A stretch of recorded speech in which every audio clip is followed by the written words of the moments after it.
Welcome to the Deep Dive. We're here to cut through the noise and get you up to speed on topics that, well, really matter. And today we're looking at something huge, a global challenge. You know, the rising cost of homes, construction taking forever, and yeah, a housing crisis affecting billions. But what if? What if there were solutions already here, like right now? Okay, let's unpack this. We're going to dive into two really groundbreaking innovations, 3D printed and modular homes. These aren't just sci-fi ideas anymore. They're real answers. Exactly. And this deep dive, it's your shortcut. We've gone through the research, the sources to help you understand these advances, their impact, the hurdles, and honestly, their incredible potential. What's fascinating here, what's really compelling, is how these approaches fundamentally rethink the whole construction process. Speed, affordability, sustainability, it's all on the table. Right. So to really get it, let's start with the basics. What are 3D printed and modular homes? Let's tackle 3D printed first. Okay, imagine a giant robotic arm, almost like it's decorating a cake, but instead of frosting, it's extruding this concrete-like material layer by layer to build walls. So you have this big printer, maybe moving on tracks, and it's following a digital plan, a CAD file, very precisely, building up the structure with this thick paste. And this is key. That's just the structure. Yeah. Mostly the walls. Exactly, that's crucial. The printer handles the walls, but roofs, windows, plumbing, wiring, all the finishing touches, that's still done by human workers afterwards. Got it. Okay, now modular homes. Think. Advanced Legos. Or maybe like IKEA furniture, but, you know, the entire room is the piece of furniture. Yeah, or like a whole kitchen built off-site. Precisely. These homes are built in sections, they call them modules, inside a factory. Controlled environment. Yeah. Entire rooms, walls, floors, plumbing, sometimes even cabinets, all put together assembly line style. Then they transport these big modules on trucks. Carefully wrapped. Lift them onto a foundation with a crane and basically connect the pieces on site. And this connects directly to that bigger picture we mentioned, the housing crisis. So 3D printing, robots on site doing the structure, modular, factory-built sections, mostly manual work in the factory, then assemble. Two different paths. Two different paths, but both aiming for similar goals: lower costs, much faster builds, more sustainable methods than, traditional stick-built homes, and highly customizable too. Okay, so we know what they are, but why now? Why is this happening right now? Oh, yeah. Because this is where it gets really interesting, isn't it? This isn't just cool tech for tech's sake. These are solutions driven by some pretty urgent global pressures. Like a perfect storm, really. Exactly. First, the housing crisis. It's massive. Costs are just soaring way faster than wages. Billions of people, literally billions, lack adequate housing. And cities are straining under population growth, migration. Right. And our old ways of building, too slow, too expensive, too labor-intensive. They just can't keep up. Plus, climate disasters, floods, fires, displacing millions who need homes fast. So the question becomes, it's a huge question, how do we build quality homes faster, cheaper, and frankly better for way more people? And technology has caught up. That's the other piece. Definitely. Look at 3D printing. It's evolved incredibly fast. From small plastic objects to these huge machines, some like 10 meters wide or more. Wow. They can print the basic shell of a house, the walls, in less than 24 hours in some cases. Icon, that company in the US, they've printed homes in just 2 days. It's incredible speed. And modular isn't new, but it's gotten so much smarter. Factories are using automation, streamlined processes like car manufacturing. Right, the assembly line concept. Yeah. Building indoors means no weather delays, way less waste, better quality control. Yeah. Companies like Plant Prefab, Sekisui House in Japan, they're churning out modules very efficiently. And then there's the green angle, sustainability. Oh, absolutely critical. Traditional construction, it's a massive polluter, generates over a third of all global waste, huge energy and water use, tons of CO2. It's got a giant footprint. But these new methods, much better. Less waste because you're printing precisely or building efficiently in a factory.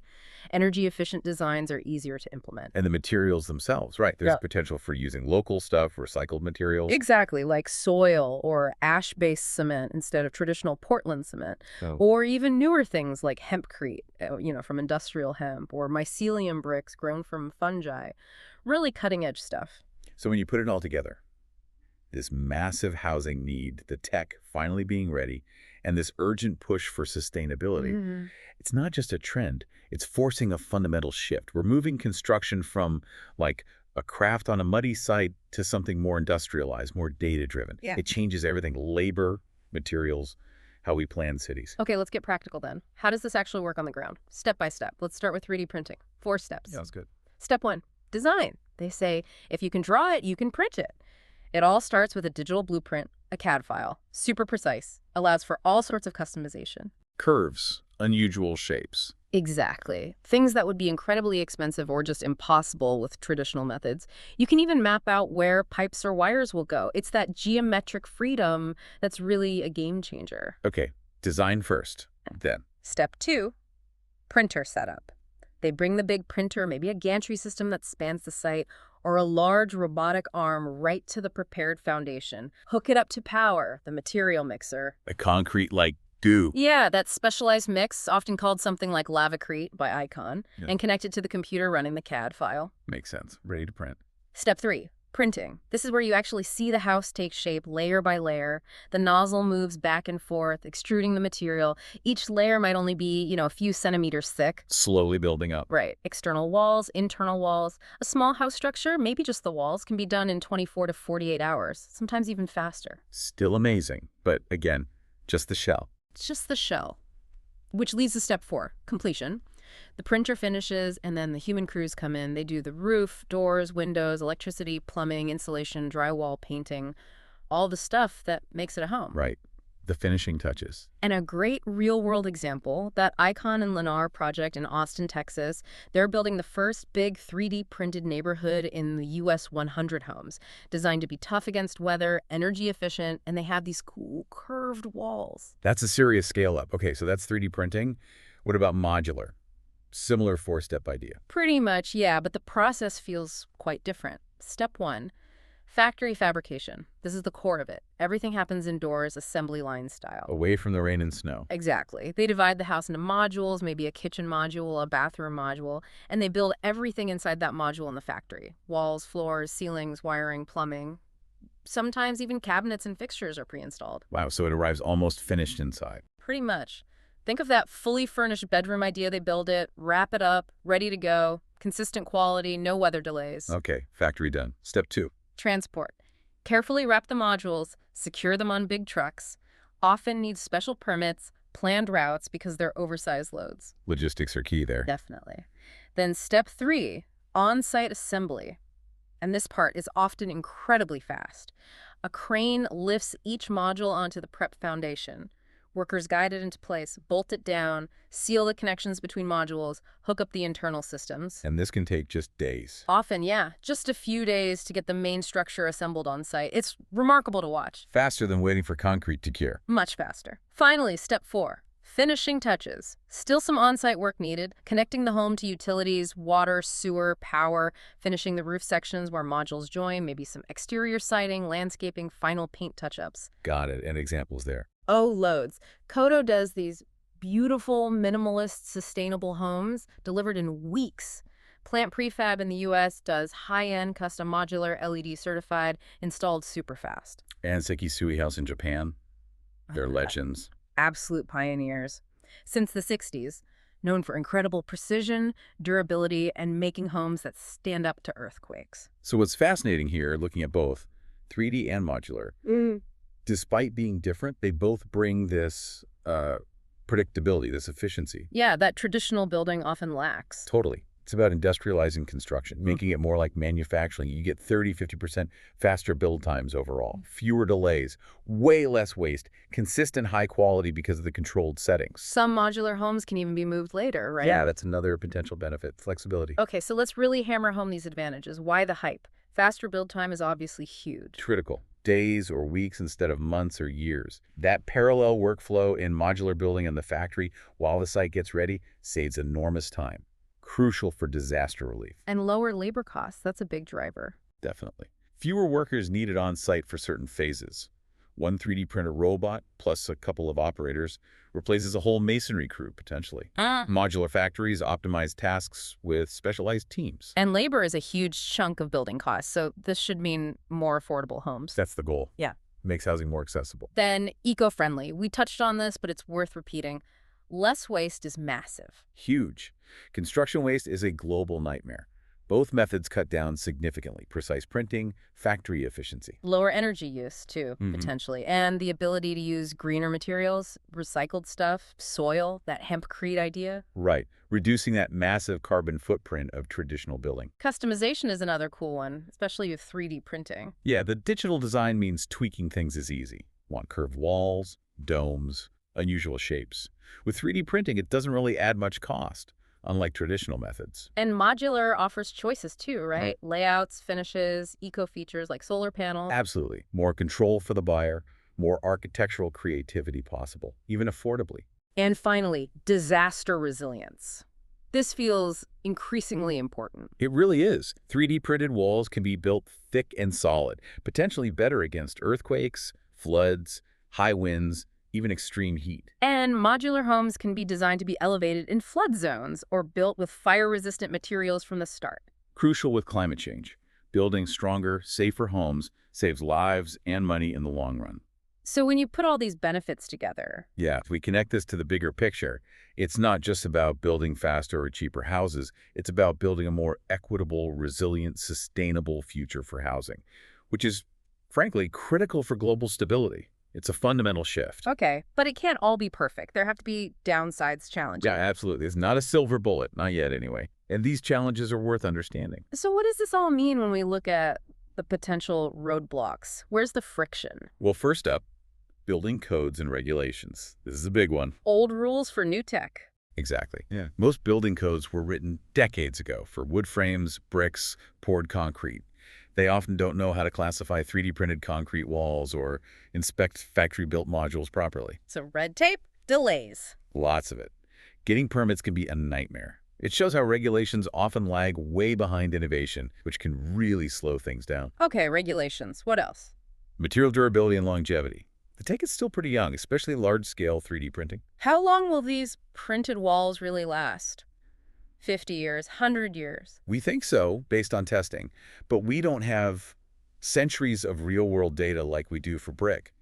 How do they handle freeze-thaw cycles long-term? Earthquakes, even pests. There's still ongoing research and testing. And modular homes have perception issues. Yeah, sometimes people confuse them with like flimsy mobile homes or temporary structures. But modern modular is high-quality permanent construction. It's an image problem that's still fighting. What about jobs? Do robots take all the work? Not exactly. Skilled labor is still required. Robots print walls, factories assemble modules, but you still need licensed electricians, plumbers, roofers, drywall installers, painters. All the finishing work. Right. And there's already a shortage of skilled construction labor in many places. So even if the core build is faster, finding enough skilled tradespeople can still create bottlenecks. Okay, that makes sense. And the cost? You said more affordable. But affordable for whom? That's a really important question. While they're often cheaper than comparable traditional homes, they can still easily cost, $100,000 or more. So not necessarily super cheap. Right. Often the early projects target middle-class buyers or sometimes even the eco-luxury market. So are we truly solving the housing crisis for the lowest-income families yet? Or just building faster for people who could probably already afford a home? It's a valid concern. Yeah. And lastly, Zoning laws and NMBism. Local zoning laws can be really restrictive about what kind of houses can be built where, minimum lot sizes, aesthetic requirements. and not in my backyard. Yep. NMBism. Local residents sometimes push back hard against new developments, especially if they look different or are designed to be affordable. You hear things like, those 3D printed houses look weird, or it'll lower our property values. That kind of opposition can kill projects. So dealing with existing rules and public perception is key. It really is. And this raises an important question. How do we balance the push for innovation with these established systems, these ingrained social attitudes? It's not just about perfecting the tech, it's about societal adoption, education, political will to update rules, and engaging with communities. Okay, so despite those hurdles, you said this is happening now. Where are we actually seeing these homes being built? Yeah, it's not just theory, it's making a real impact. In the USA, you've got that Icon Leonard project in Austin, that 100-home neighborhood. That's huge. Right. And companies like Mighty Buildings in California are using 3D printing in factories to make net zero energy modular homes. Cool. What about outside the U.S.? Mexico has a fantastic example. The nonprofit News Story partnered with Icon to build the world's first 3D printed village for low-income families in Tabasco. Wow. How much did those cost? Reports suggest around $10,000 to $15,000 per home, and they're designed to withstand local conditions like floods and earthquakes. That's real social impact. Incredible. Europe, too. Definitely. Germany built a two-story printed house in Beckham, proving it can meet their strict codes. And the Netherlands had Project Milestone in Eindhoven, Europe's first legally approved occupied 3D printed home, showcasing aesthetic possibilities too with those curved walls. Okay. And modular is global, too. Oh yeah, think India, parts of Africa. Mhm. Modular construction is being used to rapidly deploy schools and health clinics in remote areas, getting quality buildings up quickly where they're desperately needed. So it's really starting to scale. Where could this all go? The future. The future possibilities are genuinely exciting. Imagine mass customization of homes becoming standard. Like everyone gets a unique design, Yeah. affordably. Yeah, you go online, pick your layout, your eco features, maybe some custom curves, and they print or assemble it quickly, just for you. True personalization at scale. Wait, Self-sustaining micro-communities. Entire off-grid eco-villages built with these methods, solar power, water recycling, shared gardens, creating resilient, sustainable living spaces. sounds amazing. Or think about the tech itself. Robotic on-site printing, enhanced with AI. Smarter robots, faster, self-correcting, adapting to site conditions in real time, maybe even building habitats on, other planets eventually. Okay, now we're getting sci-fi. But materials, too, right? Absolutely. Biodegradable or even carbon-negative construction materials. Things like advanced hempcrete or those mycelium bricks we mentioned that actually absorb cuyos as they're made or used. Construction could become a tool against climate change, not just a contributor. Turning buildings into carbon sinks. Potentially, yeah. And critically, think about off-grid smart villages for disaster zones or climate migrants. Imagine being able to rapidly deploy entire functional communities, housing, power, sanitation, using these techniques, providing stable, dignified shelter during crises. That could be transformative for humanitarian aid. It really could. Hmm. So what's fascinating here when you look ahead, we're talking about more than just new ways to build houses. It feels like a paradigm shift How so? in how humanity provides shelter, how we adapt to climate change, how we even think about community itself. It's a fundamental rethinking of our built environment. Wow. What an incredible deep dive this has been. We've really unpacked 3D printed and modular homes, these twin innovations driving so much change. Their potential for speed, for affordability, for sustainability. It's clear they address some really critical global needs. Hopefully this has given you, our listener, a much clearer picture of these technologies and why they matter so much for our shared future. Indeed. And as these technologies continue to mature, it really does raise a fascinating, maybe even profound question for the future. Go on. Could our homes stop being just static structures? Could they become dynamic, adaptable entities, responding intelligently to our needs, to the changing environment, almost like living organisms? What would that mean for how we define home in the next 50 or 100 years? Homes as living organisms. That is definitely a thought-provoking idea to leave everyone with. Thank you for joining us on the deep dive. Keep exploring, keep questioning. We'll see you next time.